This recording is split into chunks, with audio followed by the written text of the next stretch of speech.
apa ya kan. Udah aku bilang bang, udah aku Bang. bilang gini ya, kadang tapi orang kadang susah berpikir ya. Yang membuat kita membenci orang itu iblis. Kita saudara, kita sama-sama manusia, ciptaan Tuhan. Yang membuat kita saling membenci itu iblis. Kita harus saling menghormati. Oke, lanjut bang. Haleluya, haleluya, haleluya. Assalamualaikum warahmatullahi wabarakatuh. Salam Aki. Aku kabarkan Injil keselamatan. Bapak Ibu di Tuhan, ketemu lagi dengan saya Evangelis Avraham Effendi Usman. Bagaimana kabar Bapak Ibu semua?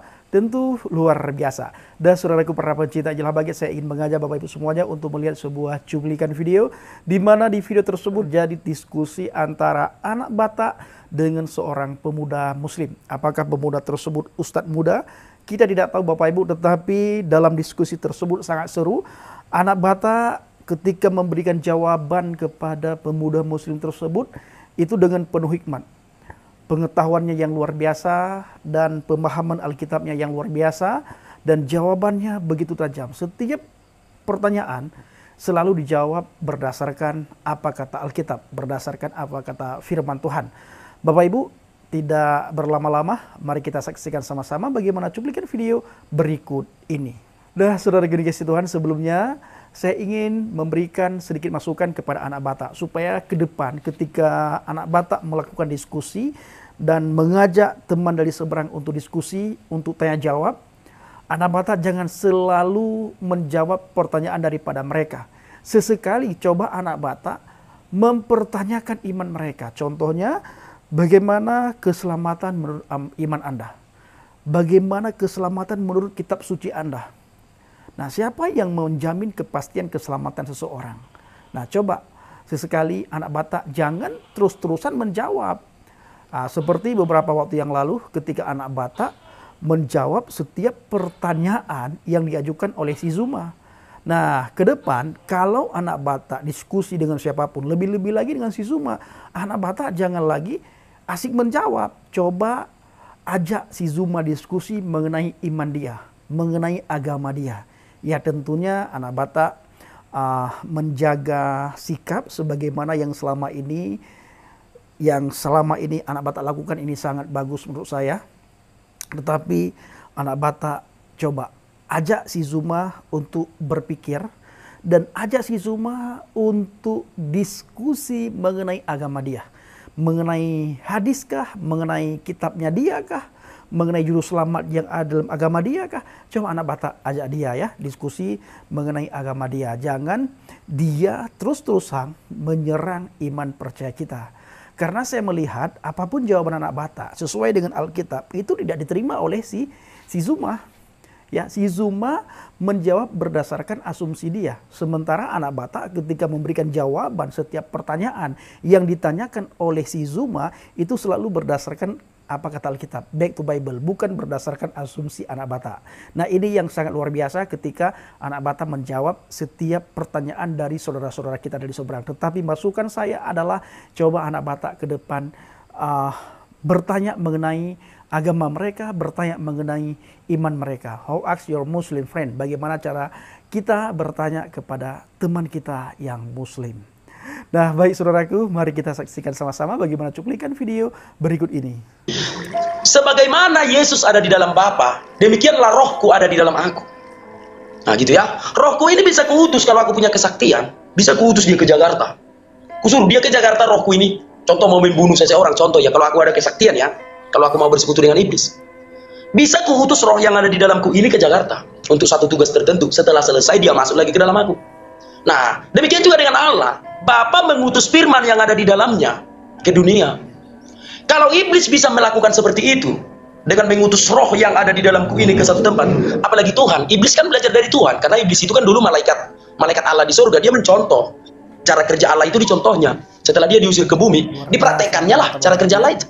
Nah, iblis bisa melakukannya, apalagi Tuhan gitu. Jadi kalau kita katakan Yesus itu rasul, boleh. Kita katakan Yesus itu nabi, boleh. Kita katakan Yesus itu guru, pengacara, tabib, dokter, dan segala macam, tidak masalah. Karena tidak akan mengurangi eksistensinya sebagai Allah. Itu Bang, silakan Bang. Oke Bang, jadi saya menerima jawaban Abang anak Batak walaupun tidak mengimani dalam kehidupan yang menerima itu maksudnya. karena penjelasannya bisa saya pahami sesuai dengan argumen dari Abang Anak Bata. Nah, terkait dengan hal itu, ya, karena kita diskusinya sehat, ya Bangku, karena aku tidak mau ada dendam di antara kita. Jadi sesekali kita senyum, santai. Jadi kalau Abang Anak Bata mau minum juga nggak apa-apa, ya kan? Udah aku bilang Bang, gini ya, kadang tapi orang kadang susah berpikir ya. Yang membuat kita membenci orang, itu iblis. Kita saudara, kita sama-sama manusia, ciptaan Tuhan.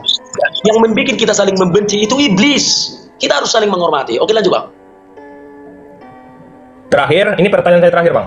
Siap. Nah, dalam Matius 7 ayat sampai 23, tolong dulu Abang lihat sambil saya bacakan nanti. Matius 7 ayat 21 sampai 23. Saya mohonnya di sini Abang jelaskan.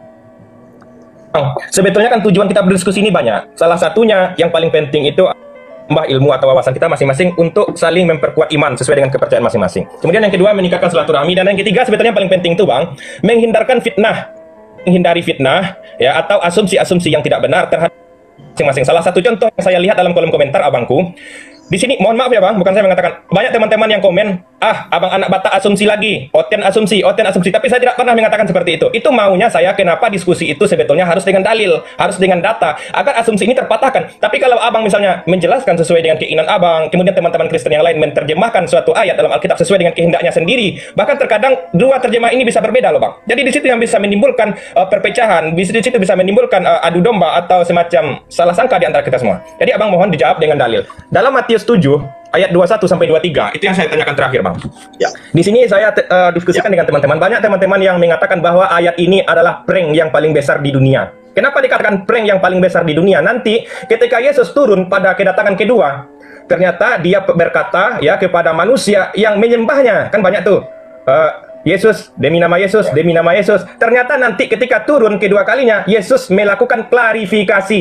Nah, ini bukan untuk saya saja, bukan untuk teman-teman yang Muslim, tapi juga untuk teman-teman yang Kristen yang ada di kolom komentar. Jadi kalau benar, ambil benarnya. Kalau dianggap ayat ini tidak sesuai dengan penjelasan, nanti silahkan nilai sendiri. Matius 7 ayat 21 sampai 23. Mohon bacakan Bang. Oke, baik ya, aku baca ya. Bukan setiap orang yang berseru kepada aku baca. Ya. Coba, bukan setiap orang yang berseru kepadaku. Coba. Oke ya. Bukan setiap orang yang berseru kepadaku, Tuhan, Tuhan, akan masuk ke dalam kerajaan surga, melainkan dia yang melakukan kehendak Bapakku yang di surga. Pada hari terakhir banyak orang akan berseru kepadaku, Tuhan, Tuhan, bukankah kami bernubuat demi namamu, dan mengusir setan demi namamu, dan mengadakan banyak mujizat demi namamu juga. Pada waktu itu aku akan berterus terang kepada mereka dan berkata, aku tidak pernah mengenal kamu, enyalah daripadaku, kamu sekalian pembuat kejahatan. Ya pertama dulu Bang, situ Abang bacakan ya. Matius 7:21 sampai 23 di sini. Jadi yang akan masuk ke dalam kerajaan surga itu bukan orang yang bernubuat dengan nama Yesus. Ya, bukan yang melakukan ini loh Bang. Abang jangan ketawa loh. Iya, bukan setiap orang yang nanti biar ku jawab, jelaskan aja. Ini sebetulnya dalam ayat ini ada pertanyaan Bang. Bukan setiap orang yang berkata Tuhan, Tuhan. Ini berkata kepada Yesus ya. Bukan setiap orang yang berkata kepada Yesus Tuhan, Tuhan.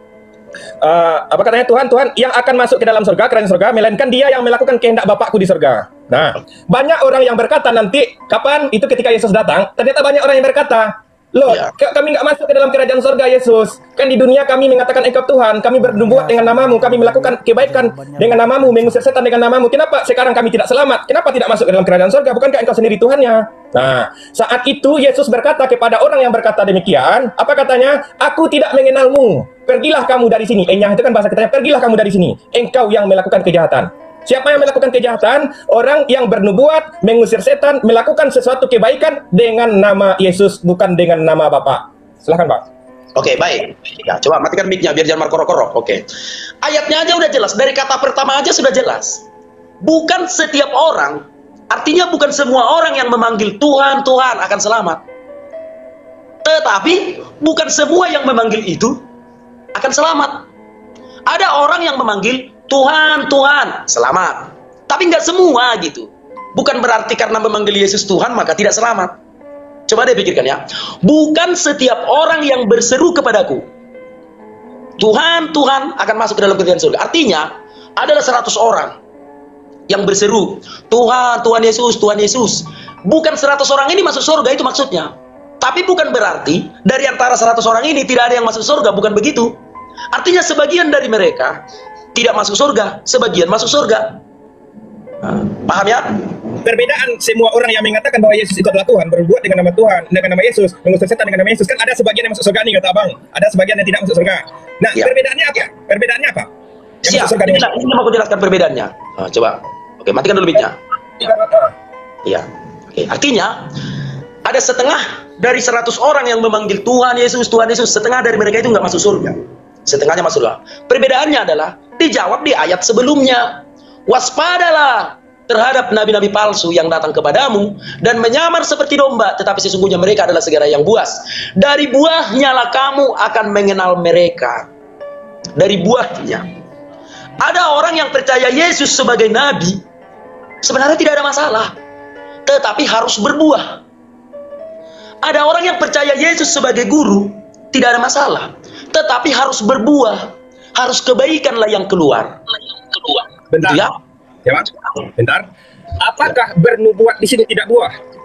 Apakah mengusir setan dengan nama Yesus tidak buah? Apakah Itu melakukan bukan buah. ini sudah jelas loh. Bernubuat dengan nama Yesus, mengusir setan dengan nama Yesus, melakukan hal-hal ajaib atau melakukan hal-hal yang baik dengan Itu bukan nama Yesus. buah. Itu Itu kan bukan buah.